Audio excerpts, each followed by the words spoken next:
Meus caros amigos e amigas, vocês estão no canal Espiritismo Explicado. Eu sou Lazarino Barbo. Antes de começar o nosso vídeo de hoje, eu te peço que deixe aí o seu like e inscreva-se no nosso canal. O seu like é muito importante para o crescimento de nosso canal. Hoje vamos dar continuidade ao estudo do Livro dos Espíritos. Vamos estudar hoje da pergunta 361 até a pergunta 366. Esta parte do estudo diz respeito às faculdades morais e intelectuais do homem. Na pergunta 361, Allan Kardec perguntou aos espíritos: qual a origem das qualidades morais, boas ou más, do homem?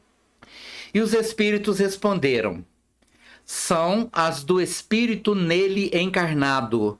Quanto mais puro é esse espírito, tanto mais propenso ao bem é o homem. Então, meus prezados irmãos e irmãs, esta questão que diz que quanto mais puro é esse espírito, tanto mais propenso ao bem é o homem, porque o homem nada mais é do que um espírito encarnado. Estando ligado a um corpo físico, ele é um espírito encarnado. Logicamente, nisto está exatamente a questão de que o espírito encarnado, ele é o detentor de todas as faculdades morais e intelectuais. Espíritos ignorantes, quando reencarnam, continuam ignorantes. Espíritos que já conquistaram uma certa evolução, ao reencarnarem, conseguem expor exatamente a sua evolução quando encarnados. Um detalhe importante para analisarmos é que as qualidades morais, elas já estão dentro do espírito, mesmo que seja o espírito mais atrasado. E à medida que vamos desenvolvendo, nós vamos, na verdade, trazendo para as nossas vidas uma descoberta dos valores que já estão dentro de nós. Desde que fomos criados, somos portadores do DNA de Deus. Consequentemente, este DNA de Deus nos traz as qualidades divinas já armazenadas dentro de nós. Só precisamos evoluir para despertar aquilo que já está em nós.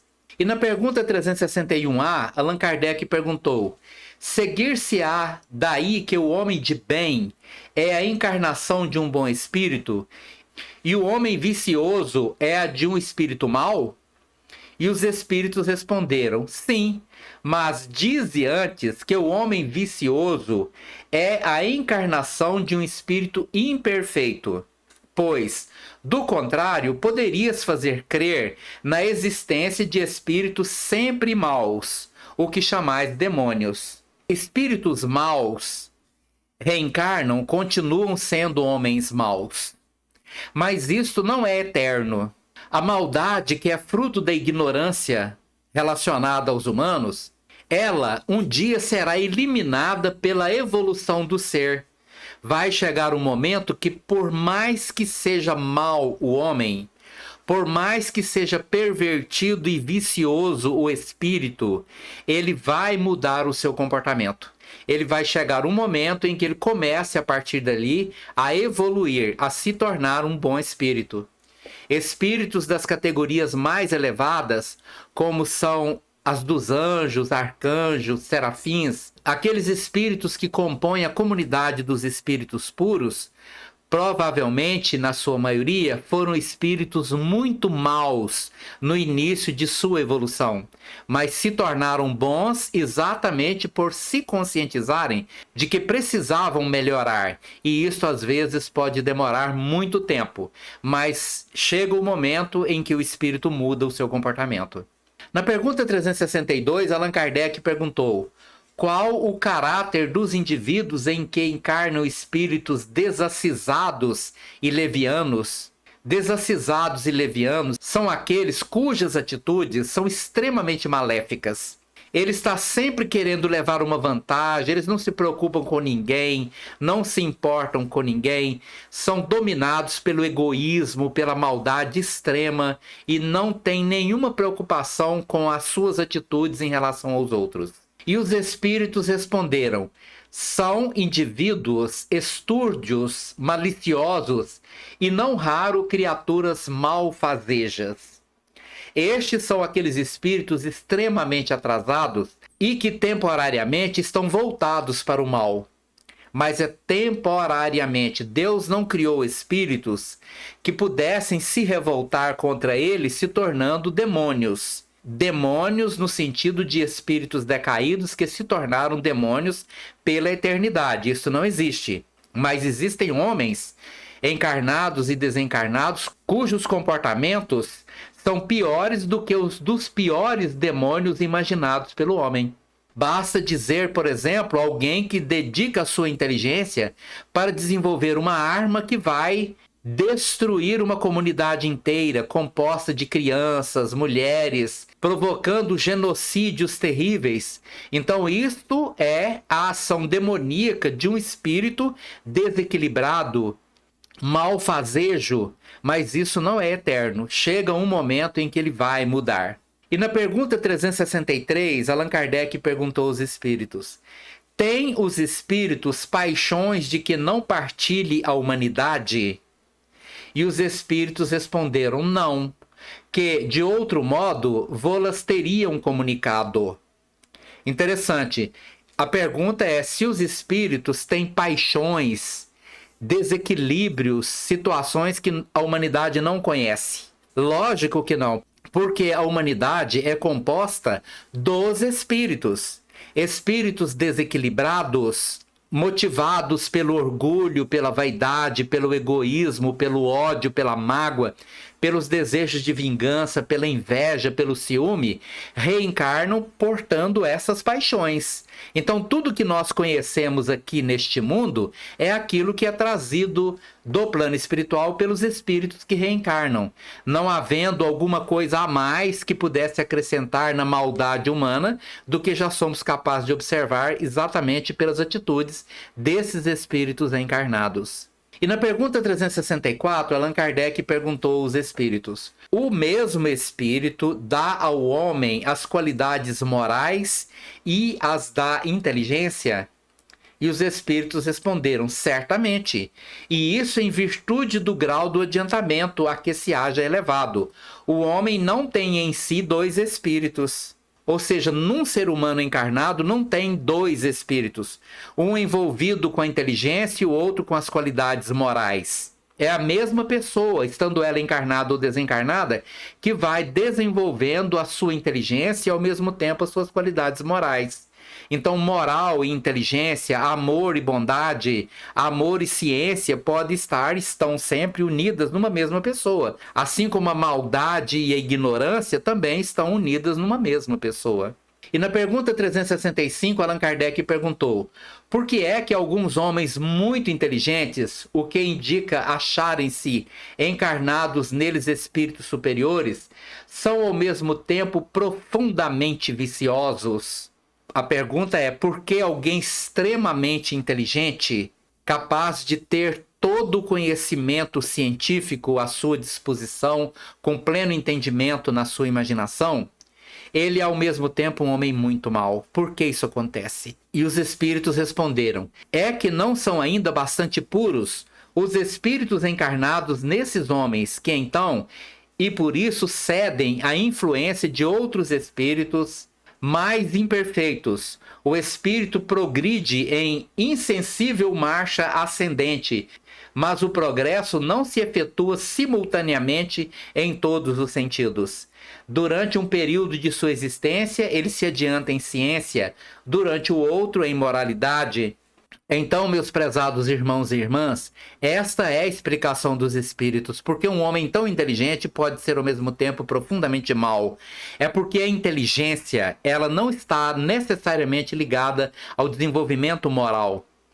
São duas partes distintas. A inteligência e a moral, embora se completem no ser humano evoluído e sábio, em seres atrasados como nós, habitantes de um planeta de expiação e provas, muitas vezes está muito dividida.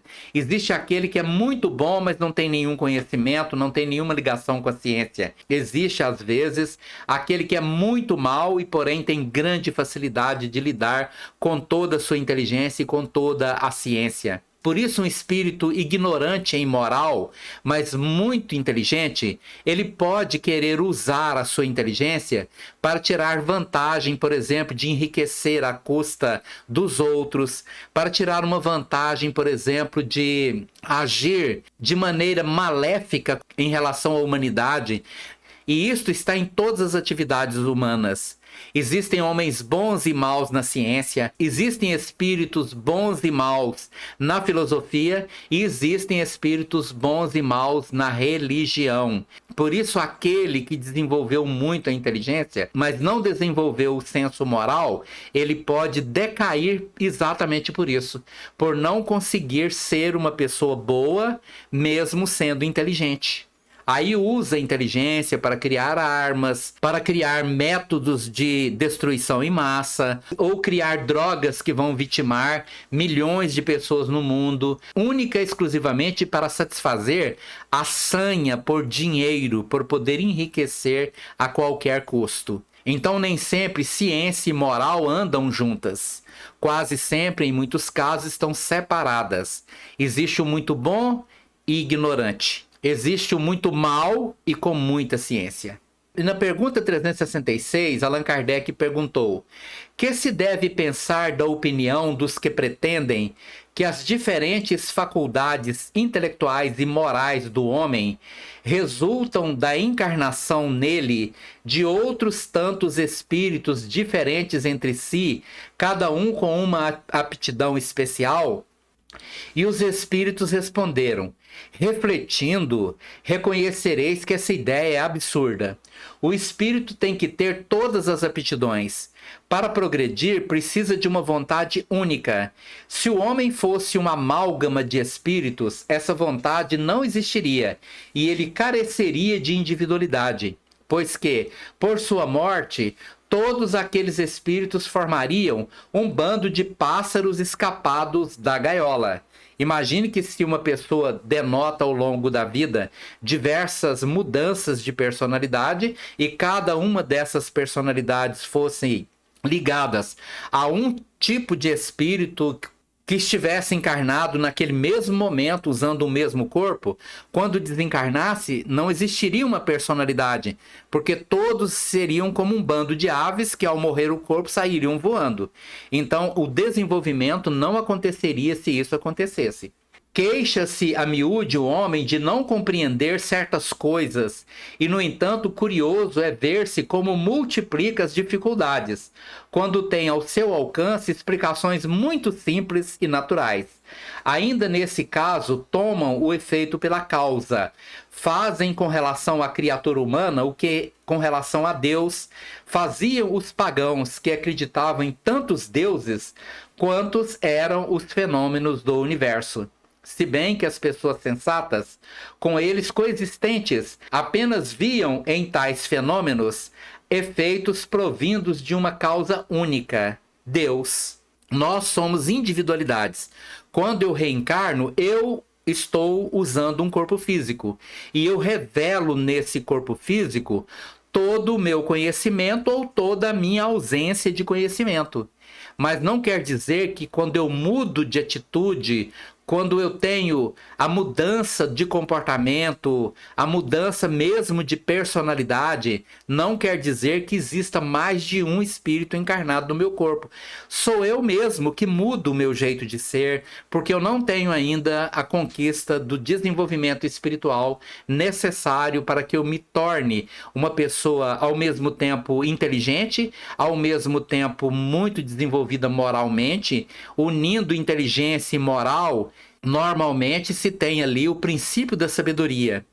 Só a inteligência não torna um ser humano capaz de ter nenhum desenvolvimento moral, só porque desenvolveu inteligência. Assim mesmo como o desenvolvimento moral, que é o desenvolvimento da bondade, não quer dizer que aquela pessoa vai desenvolver ali uma atitude inteligente, vai desenvolver uma inteligência, que ela vai ser um espírito muito inteligente porque é uma pessoa boa. Às vezes essas coisas estão separadas. E tem uma nota aqui do próprio Allan Kardec, quando ele diz assim: O mundo físico e o mundo moral nos oferecem a esse respeito vários pontos de semelhança. Enquanto se detiveram na aparência dos fenômenos, os cientistas acreditaram fosse múltipla a matéria. Hoje, compreende-se ser bem possível que tão variados fenômenos consistam apenas em modificações da matéria elementar única. As diversas faculdades são manifestações de uma mesma causa. Sons do órgão, os quais procedem todos do ar e não de tantas espécies de ar quanto os sons. De semelhante sistema decorreriam que, quando um homem perde ou adquire certas aptidões, certos pendores, isso significaria que outros tantos espíritos teriam vindo habitá-lo ou o teriam deixado, o que o tornaria um ser múltiplo, sem individualidade e, consequentemente, sem responsabilidade. Acresce que o contradizem numerosos exemplos de manifestações de espíritos em que estes provam suas personalidades e identidades. Por isso, meus prezados irmãos, nos tempos antigos pensava-se, porque existem diversos tipos de matéria, elas fossem totalmente diferentes umas das outras e criadas de forma diferente. Porém, essa teoria caiu por terra quando se começou a estudar o átomo, que é o componente básico de todo o mundo material. A diferença entre uma matéria e outra está exatamente na sua estrutura molecular, está exatamente na sua estrutura atômica. Um átomo é diferente do outro pela quantidade de elétrons, prótons e nêutrons que compõem a sua estrutura. Mas tudo isto provém de um único elemento, o fluido cósmico universal, que permite que haja uma variação infinita, até que tudo se multiplique, tudo seja tão, ao mesmo tempo, único e ao mesmo tempo tão diverso. Esta unidade na diversidade constitui-se exatamente o nosso mundo, as forças que estão agindo em nós, através de nós. Muito bem, meus prezados irmãos, este foi o nosso vídeo de hoje. Se você gostou do vídeo, deixe aí o seu like. Muito obrigado por você estar aqui conosco.